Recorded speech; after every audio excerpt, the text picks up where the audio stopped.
ಪ್ರಜಾತಂತ್ರ ವ್ಯವಸ್ಥೆಯಲ್ಲಿ ಮತದಾರ ಪಟ್ಟಿ ಬಹಳ ಮಹತ್ವ ಪಡೆದುಕೊಂಡಿರ್ತಕ್ಕಂಥ ಶುದ್ಧವಾದ ಮತದಾರ ಪಟ್ಟಿ, ಸತ್ಯವಾದ ಮತದಾರ ಪಟ್ಟಿ ಇಲ್ಲದೆ ಹೋಗಿದೆ. ಈ ಪ್ರಜಾತಂತ್ರ ವ್ಯವಸ್ಥೆಯಲ್ಲಿ ಏನೇನು ಗೊಂದಲ ಆಗಬಹುದು. ನನಗೆ ಸುಮಾರು 50-55 ವರ್ಷದ ನನಗೆ ನಾನು 62ನೇ ಚುನಾವಣೆಯಲ್ಲಿ ಮತದಾನ ಮಾಡಿರ್ತಕ್ಕಂಥ 57 ಇಸ್ವಿ ಮತದಾನದ ಒಂದು ಸಾಕು ಪರಿಚಯ ನಿಂತುಕೊಂಡಿದೆ.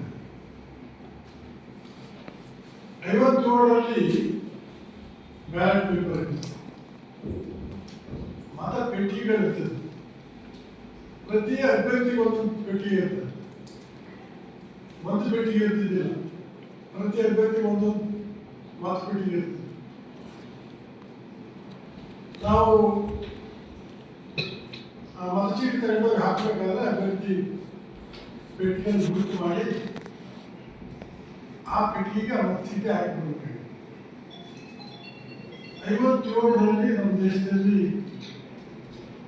ಶಿಕ್ಷಣದ ಪರ್ಸೆಂಟೇಜ್ ಏನಿತ್ತು ನಿಮಗೆಲ್ಲರೂ ಗೊತ್ತಿದೆ. ಹಾಗಾಗಿ ಅವನ್ನ ಕೆಲವು ಜನ ಅಲ್ಲೇ ಡಬ್ಬೆ ಮೇಲೆ ನಮ್ಮ ತಂದ್ರು ತೋಡು ಅವರೆಲ್ಲ ಬೇರೆ ಡಬ್ಬೆ ಆಗಿದೆ. ಇದು ನಾನು ಬೇಡ ನೋಡಿರ್ತಕ್ಕಂಥ 57 ದೇಶಗಳು. ಹಾಗಾಗಿ ಇದು ಒಂದು ಹಂತ ಚುನಾವಣೆಗಳು 52, 57, 62 ಹೆಂಗೆ ನಡ್ಕೊಂಡು ಬಂದು. ಅದಕ್ಕಾಗಿ ಇವತ್ತು ಸಂವಿಧಾನದ ಅನುಸಾರ ಅಂಬೇಡ್ಕರ್ ಅವರು ಸಂವಿಧಾನ ರಚನೆ ಮಾಡಿರ್ತಕ್ಕಂಥ ಕಮಿಟಿಯವರ ಉದ್ದೇಶ ಪ್ರಜಾತಂತ್ರ ವ್ಯವಸ್ಥೆ ಸ್ವಚ್ಛವಾದಂತಹ ವ್ಯವಸ್ಥೆ ಆಗಬೇಕು.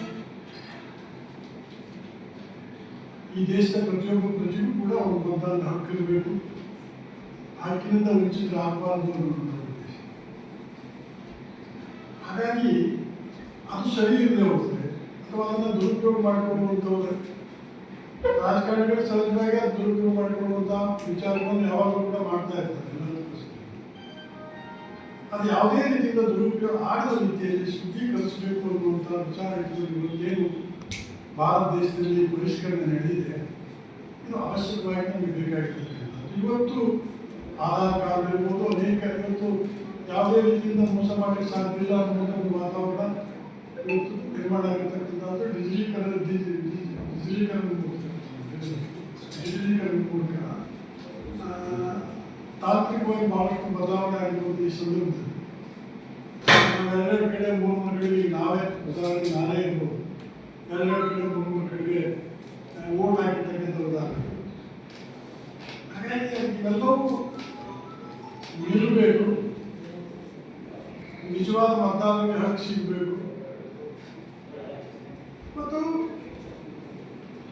ರಾಜಕೀಯದಲ್ಲಿ ಪ್ರಜಾತಂತ್ರ ವ್ಯವಸ್ಥೆಯಲ್ಲಿ ಮೋಸ ಆಗಬಾರದು. ನಿಜವಾದ ಅಭ್ಯರ್ಥಿಗೆ ಅನ್ಯಾಯ ಆಗ್ತದೆ, ಬಲಿಷ್ಠ ಆದವ ಹಣ ಖರ್ಚು ಮಾಡಿ ದೌರ್ಜನ್ಯ ಮಾಡಿ ಮತದಾನ ಮಾಡಿಕೊಳ್ಳುವಂಥ ಒಂದು ವ್ಯವಸ್ಥೆಯ ಮಧ್ಯದಲ್ಲಿ ಈ ರೀತಿ ಪರಿಷ್ಕರಣೆ ಆಗೋದ್ರಿಂದ ಒಂದು ಶುದ್ಧೀಕರಣ ರಾಜಕೀಯದಲ್ಲಿ ಪ್ರಜಾತಂತ್ರ ವ್ಯವಸ್ಥೆಯಲ್ಲಿ ಆಗ್ತದೆ ಅನ್ನುವಂಥ ವಿಚಾರ ಇಟ್ಕೊಂಡು ಮಾಡುವಂಥದ್ದು ಬಹಳ ಪ್ರಮುಖವಾದಂಥ ವಿಚಾರಗಳು ನಡೀತಾ ಇದೆ. ಇದರಲ್ಲಿ ಕೂಡ ಹುಡುಗರು ಅಂತಕ್ಕಂಥ ದೇಶದಲ್ಲಿ ಈಗಾಗಲೇ ನಡೆದಿರ್ತಕ್ಕಂಥದ್ದು ಏನು ಕೌಟುಂಬಿಕ ರಾಜಕಾರಣ ಮಾಡ್ತಕ್ಕಂಥ ವ್ಯವಸ್ಥೆ ದೇಶದಲ್ಲಿ ಕುಟುಂಬ ರಾಜಕಾರಣ ಸ್ವಾತಂತ್ರ್ಯ ನಂತರದಿಂದಲೂ ಕೂಡ ನಾವು ಕುಟುಂಬ ರಾಜಕಾರಣ ಮಾಡಬೇಕು ಅನ್ನುವಂಥ ವಿಚಾರ ಇಟ್ಟುಕೊಂಡಿರ್ತಕ್ಕಂಥ ಅನೇಕ ಪಕ್ಷಗಳ ಮುಖಂಡರು ದೇಶದಲ್ಲಿ ಇರುವಂಥದ್ದು ವಿರೋಧ ಮಾಡುವಂಥದ್ದನ್ನು ನಾವು ಕಾಣ್ತೇವೆ. ಹಾಗಾಗಿ ಇದು ಸಂವಿಧಾನಬದ್ಧವಾದಂಥ ಪ್ರತಿಯೊಬ್ಬ ಮತದಾರರಿಗೆ ಹಕ್ಕು ಸಿಗುವಂಥ ಒಂದು ವ್ಯವಸ್ಥೆ ಮಾಡುವಂಥದ್ದು ಈ ಪರಿಷ್ಕರಣೆ ಮೂಲಕ ಆಗ್ತದೆ ಅನ್ನುವಂಥದ್ದು. ಹಾಗಾಗಿ ಇನ್ನೂ ಕೂಡ ಸ್ವಲ್ಪ ಮಟ್ಟಿಗೆ ಇದರ ಬಗ್ಗೆ ಹೆಚ್ಚು ಕಾಳಜಿ ವಹಿಸಲಾರ್ದ ನಾವು ಯಾಕೆ ಬೇಕು ಅನ್ನುವಂಥ ಮನಸ್ಸುಗಳು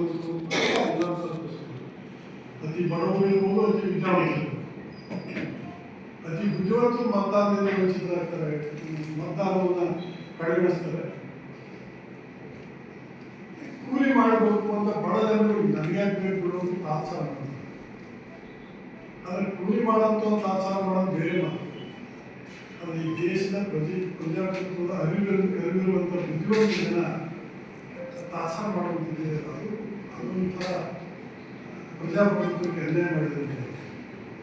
ಹಾಗಾಗಿ ಇವೆಲ್ಲವನ್ನ ಶುದ್ಧೀಕರಿಸಬೇಕು ಅನ್ನುವಂಥದ್ದು ನಮಗೂ ಎಲ್ಲರಿಗೂ ಗೊತ್ತು. ಈ ಲಿಂಗ್ಸೂರಿಗೆ ಬಂದು ಸೆಟ್ಲ್ ಆದಂಥ ಜನ ಹಳ್ಳಿಯಾಗಿ ಹೋಗ್ತಿರ್ತಾರೆ, ಲಿಂಗ್ಸೂರಾಗಿ ಹೋಗ್ತಿರ್ತಾರೆ. ಹಾಗಾಗಿ ಭಾಳಷ್ಟು ಇವತ್ತು 20 ವರ್ಷ ಆಗಿದ್ರು ಕೂಡ ಸತ್ತವರಲ್ಲಿ ಹೆಸರು ಬದುಕಲಿಕ್ಕೆ ಬರುವಂಥ ಅನೇಕ ಜನ ಇವತ್ತು ಬೇರೆ ಬೇರೆ ಕಡೆಯಿಂದ ಇವತ್ತು ನೀರಾವರಿ ಆಗಿರೋದ್ರಿಂದ ಇಡೀ ರಾಜ್ಯ ಇಡೀ ದೇಶದ ಬಹಳಷ್ಟು ರಾಜ್ಯಗಳಿಂದ ಬದುಕಲಿಕ್ಕೆ ಜನ ಬಂದರು ಬರ್ತಾರೆ, ಶಿಕ್ಷೆ ಮಾಡ್ಕೊಂಡ್ರೆ ಮತ್ತೆ ವಾಪಸ್ಸು ಅಂಥವ್ರು ಅಲ್ಲಿಯೂ ಕೂಡ ಹೆಸರಿದ್ದಾಗ ಇಲ್ಲಿಯೂ ಕೂಡ ಹೆಸರು. ಹಾಗಾಗಿ ಇವೆಲ್ಲವನ್ನ ಶುದ್ಧೀಕರಣ ಮಾಡುವ ದೃಷ್ಟಿಯಿಂದ ಇವತ್ತು ಈ ಪರಿಸರದಲ್ಲಿ ನಡೆಯುವಂಥದ್ದು. ಅದಕ್ಕೆ ನಾವು ಬರೀ ಮತದಾರರು ಮಾತ್ರ ಭೇಟಿ ಮಾಡಿ ತೋರಿಸುವಂಥದ್ದು.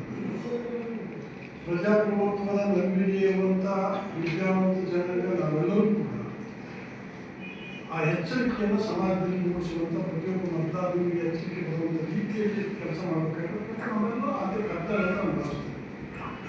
ಪತ್ರಿಕಾ ಮಾಧ್ಯಮಗಳಿರ್ಬೋದು, ಸಮಾಜದಲ್ಲಿ ರಾಜಕಾರಣಿಗಳು ನಮ್ಮ ಸ್ವಾರ್ಥಕ್ಕೆ ನಾವು ಮಾಡ್ತೀವಿ ಅಂದರೂ ಕೂಡ ಪ್ರಜಾತಂತ್ರ ವ್ಯವಸ್ಥೆಯನ್ನು ಅರ್ಥ ಮಾಡಿಕೊಂಡಿರ್ತಕ್ಕಂಥ ಎಲ್ಲ ವಿದ್ಯಾವಂತರು ಕೂಡ ಈ ದಿಶೆಯಲ್ಲಿ ಜನಜಾಗೃತಿ ಮಾಡುವ ಕೆಲಸವನ್ನು ಮಾಡಬೇಕಾಗುತ್ತೆ. ಅದು ಬಹಳ ಅವಶ್ಯ ಅನ್ನುವಂಥದ್ದು. ಅದರಲ್ಲಿ ಒಂದು ನಿಜವಾದ ಮತದಾರರಿಗೆ ಅನ್ಯಾಯ ಆಗಬಾರ್ದು, ಅವರು ವಾಕ್ ತಪ್ಪಬಾರ್ದು, ಆ ವಿಚಾರಕ್ಕೆ ನಾವೆಲ್ಲ ಎಚ್ಚರ ವಹಿಸಬೇಕಾಗ್ತಕ್ಕಂಥದ್ದು. ಯಾವುದೋ ಕಾರಣದಿಂದ ಉಪವಾಸ ಸೇರಿಸ್ತಕ್ಕಂಥ ಅವಕಾಶ ಇರೋದ್ರಿಂದ ಅದನ್ನು ನಾವು ಕೊಟ್ಟಿರ್ತಕ್ಕಂಥದ್ದು ಕೂಡ ಆಗಬೇಕು ಅನ್ನುವಂಥದ್ದು. ಹಾಗಾಗಿ BJP ಪಕ್ಷ ಕರ್ನಾಟಕ ರಾಜ್ಯದಲ್ಲಿ ಈ ನಮ್ಮ ಭಾರತೀಯ ಜನತಾ ಪಕ್ಷದ ನಾಯಕರಿಗೆ ಏನು ಜವಾಬ್ದಾರಿ ನಾಯಕರಿಗೆ ಪ್ರತಿಯೊಂದು ನಾಯಕರು ಕೂಡ ಮನೆ ಮನೆಗೆ ಹೋಗಿ ಜಾಗೃತಿ ಮೂಡಿಸುವ ಕೆಲಸ ಮಾಡಬೇಕು ಅನ್ನುವಂಥದ್ದು. ಆ ಕೆಲಸವನ್ನು ನಾವು ಮುಂದುವರಿಸಿದ್ದೇವೆ. ಹೇಳುವುದರ ಮೂಲಕ ಇವತ್ತು ನೀಟ್ ವಿಚಾರ